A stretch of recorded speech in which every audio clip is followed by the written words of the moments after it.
秀老师写的《台湾》，啊，即嘛请康源老师来甲咱朗读。台湾，南岛民族上北的地界，先民出洋，生拓新将来。后来啊，后来，有人渡过险恶的大海，原住民走入深山内。山是阿爸，马是妈妈，你我是山甲海的后代。日头出入的好所在，山岭修塔，云影灰白。溪酒伊看到伫我唱歌，小小的都市万般丰富。前途有命家己来做主，有够幸福，这是咱的厝，这是咱的厝。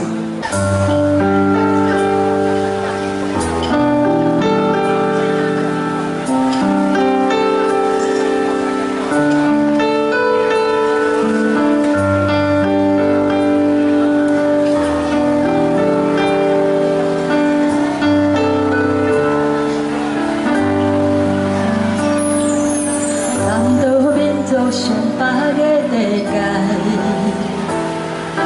生命出洋，生团新将来。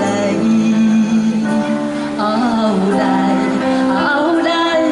有人渡过险恶的大海，原住民走入深山内，山是后爸，海是妈妈，你我心山甲海的。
谢谢台湾舞学家康源老师以及国旗操持团，来再次的谢谢。